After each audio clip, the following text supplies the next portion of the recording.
Olá, meus amigos e minhas amigas. Sejam muito bem-vindos a mais uma história de vida, uma daquelas que nos fazem pensar e, quem sabe, até nos ensinam algo. Hoje, vamos falar sobre como às vezes o fim não chega com um estrondo, mas com um sussurro. Uma daquelas frases que, de tão calmas, parecem inofensivas, mas que carregam o peso de uma despedida.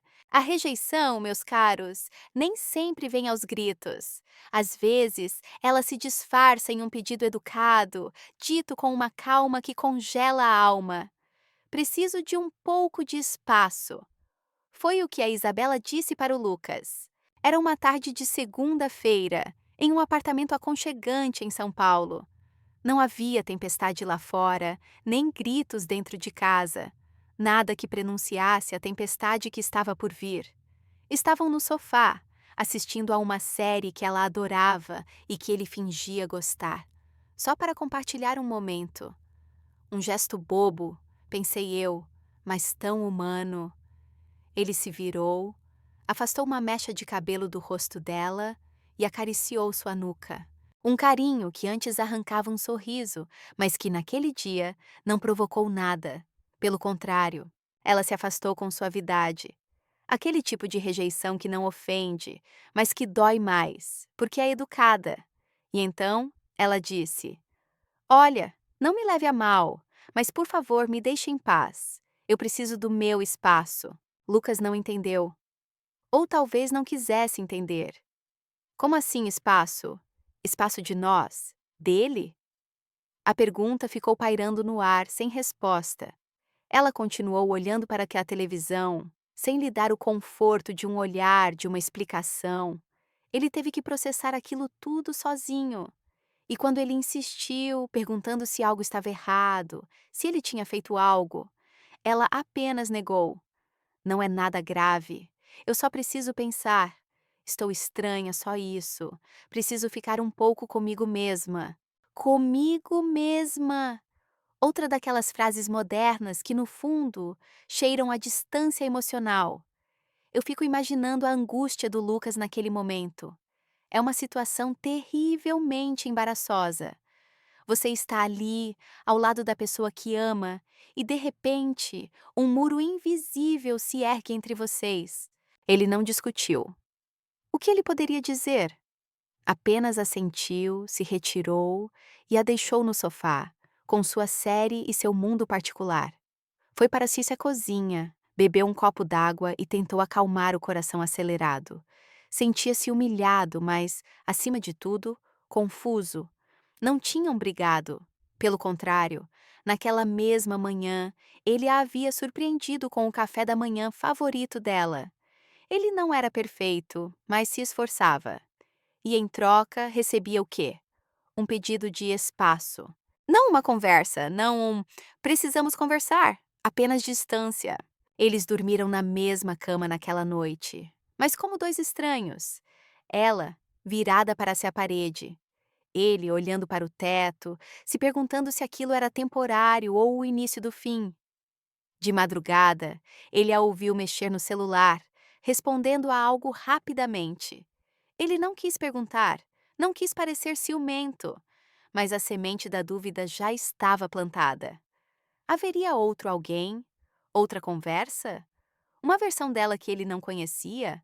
A mulher com quem ele havia compartilhado anos de sua vida agora lhe pedia espaço com a mesma naturalidade de quem cede o lugar no metrô, com gentileza, mas sem a menor vontade de te ver de novo.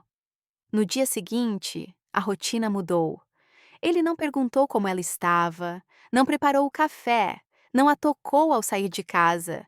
Não por vingança, mas por instinto, porque algo dentro dele entendeu que o amor nem sempre se apaga com gritos. Às vezes, ele se vai em frases ditas com calma demais. E preciso de espaço foi a primeira delas. Os primeiros dias foram um tormento para Lucas. Ele não sabia como agir. Deveria evitá-la? Falar menos? Dormir em outro quarto? Ela não deu instruções, apenas lançou a frase no ar e continuou sua vida como se nada tivesse acontecido. Mas para ele, algo havia se quebrado por dentro. Ele começou a acordar mais cedo para não encontrá-la na cozinha, a ficar até mais tarde no trabalho. E todas as noites, a mesma cena. Dois corpos na mesma cama, separados por um oceano de gelo. Ele começou a contar os silêncios, a medir o tempo que passava sem receber uma pergunta dela. Como você está? Como foi seu dia? Nada. Apenas respostas práticas, secas, sem afeto. Não havia gritos, nem desprezo. Apenas uma indiferença elegante que te faz sentir desnecessário. No início, doía. Doía o corpo por não tocá-la, doía a alma por ver que ela não parecia sentir sua falta. E mesmo assim, ele não dizia nada. O orgulho, meus amigos, às vezes fala mais alto. Mas com o passar dos dias, algo estranho começou a acontecer. A ansiedade de Lucas foi diminuindo. Ele parou de checar o celular a cada 2 minutos, esperando por um sinal dela. Parou de se sentir na obrigação de preencher o silêncio com conversas forçadas. Começou a aproveitar o trajeto de carro sem a voz dela, a comer sozinho, sem se sentir solitário.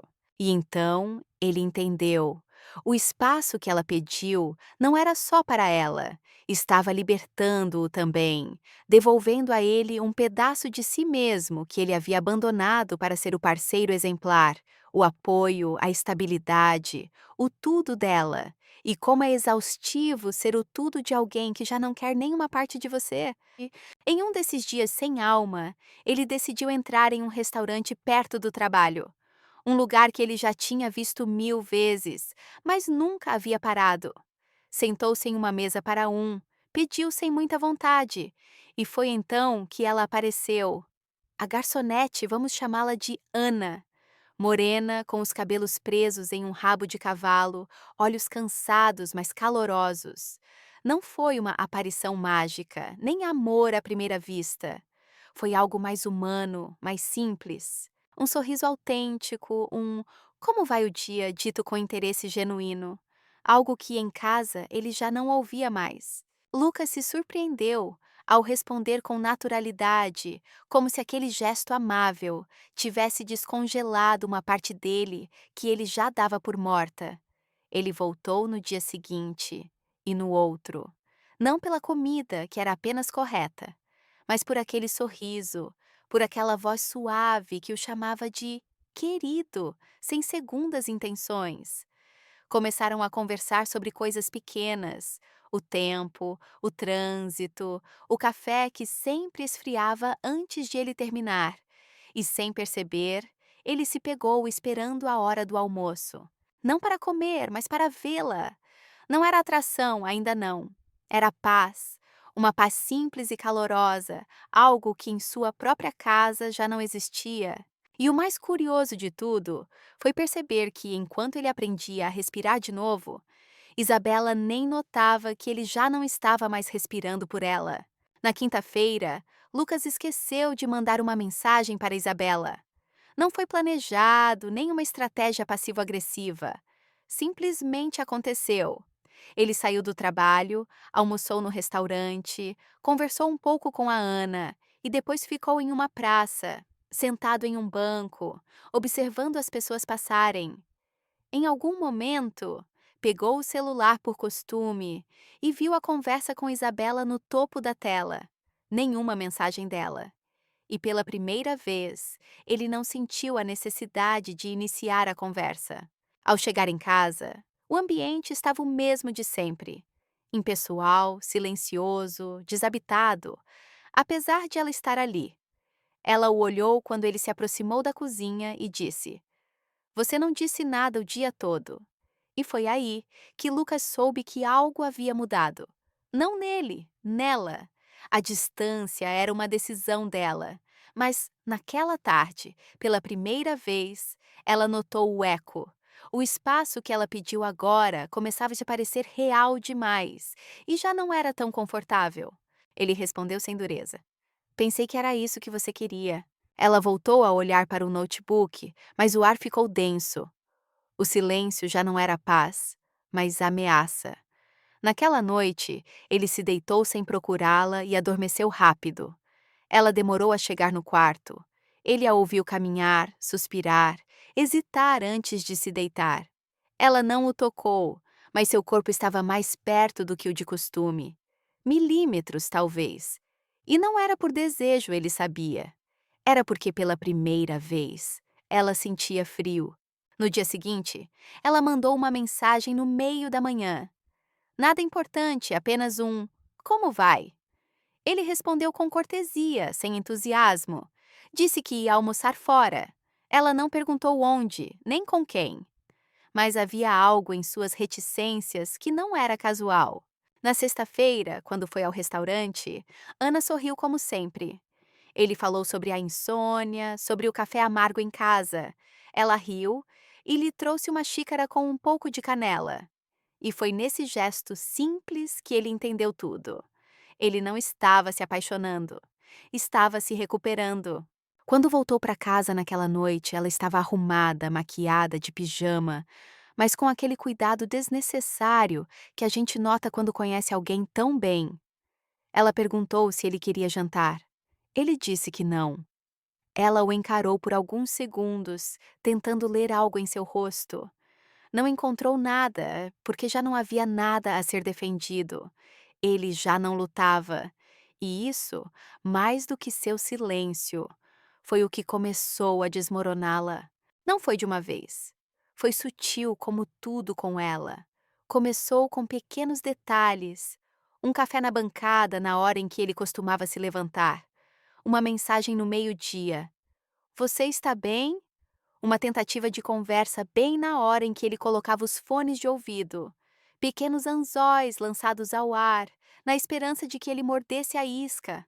Mas ele não mordeu. Não por orgulho, nem por vingança.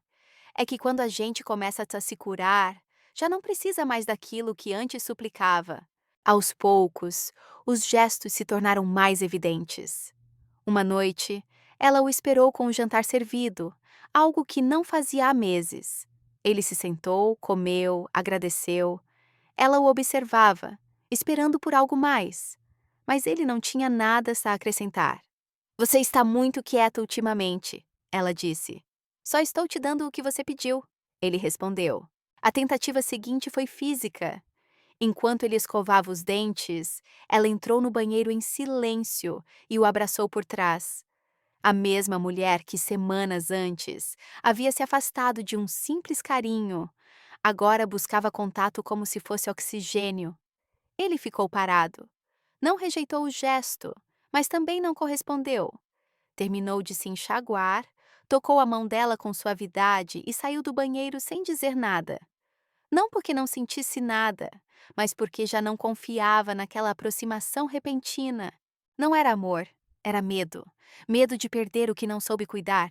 Ela começou a perguntar sobre seus horários, com quem ele almoçava, se estava indo muito àquele restaurante. Mencionou o nome do lugar como quem não quer nada, mas com um veneno na voz. Ele respondia com honestidade, e essa sinceridade doía mais do que qualquer mentira. Porque o que antes era distância, agora era independência. E o que no início foi um pedido dela, agora a estava deixando realmente sozinha. Naquela semana, ela perguntou se ele queria ver um filme. Ele disse que não. No dia seguinte, insistiu com um jantar. Podemos conversar se você quiser. Mas ele já não queria. Ou melhor, já não precisava falar com ela para estar em paz. Naquela tarde, ele não voltou direto para casa. Ficou um pouco mais no restaurante, tomando um café com a Ana. E foi ali, naquela conversa leve e despretensiosa, que ele decidiu. Não pela Ana, por ele mesmo, porque já não podia mais fingir. Ao chegar em casa, a cena se repetiu. Ela arrumada, a mesa posta, um jantar que já não cheirava-se reconciliação, mas a desespero. Pensei que poderíamos conversar, ela disse, forçando um sorriso. Podemos. Ele respondeu, sem tirar o casaco. Ela falou sobre o que eles tinham sido, sobre como sentia falta das coisas simples, sobre como não sabia por que havia se afastado tanto. Acho que tive medo, ela disse entre lágrimas. Eu também, ele respondeu. Mas o meu foi embora quando você parou de me procurar. A conversa não durou muito. Quebrou-se quando ele disse o que ela não esperava ouvir. Vou pedir o divórcio. Ela ficou muda. Depois riu, como se fosse uma piada. Você está louco? Por quê? Porque eu não quero mais estar com você. Porque não há mais nada. Porque quando você me pediu espaço, você foi embora e eu aprendi a viver sem você. E então vieram os gritos, o choro, o colapso. Ela o chamou de egoísta, traidor, covarde. Disse que ele não podia fazer aquilo depois de tantos anos, que ele estava confuso, que havia outra mulher. Ele não respondeu. Não precisava. Não havia outra mulher. Havia outra paz. E isso para ela era pior, porque não tinha a quem culpar. Quando ela ficou sem argumentos, sem lágrimas, sem forças, ele falou com a calma que se aprende com o tempo. Não se preocupe, não quero nada de você. A casa é sua. Eu vou embora. Já estou vendo um apartamento para alugar. Você receberá notícias do advogado em breve. Ela tentou segurá-lo pelo braço, mas já não tinha força emocional sobre ele. Você vai mesmo me deixar? Ela sussurrou. Ele a olhou com serenidade. Não com ódio, nem mesmo com tristeza, apenas com a clareza brutal de quem já não quer estar onde não foi amado. Eu não estou te deixando. Você me deixou no dia em que me pediu espaço. E assim, meus amigos, chegamos ao fim desta história. Uma história que nos ensina que o maior erro que Isabela cometeu não foi se afastar. Foi acreditar que Lucas ficaria esperando por ela, como um tolo paciente. Mas ele não ficou. Ele se levantou, caminhou, e do outro lado da dor, encontrou algo mais cruel que a infidelidade: a indiferença. A lição que fica é que às vezes não é preciso castigar, basta ir embora, com silêncio, com clareza e com a alma intacta. Porque a verdadeira liberdade não é estar sem um parceiro, é não precisar suplicar por afeto. E vocês? Alguém já lhes pediu espaço e, quando vocês deram, já era tarde demais para voltar? Deixem suas histórias nos comentários. Um abraço a todos e até a próxima!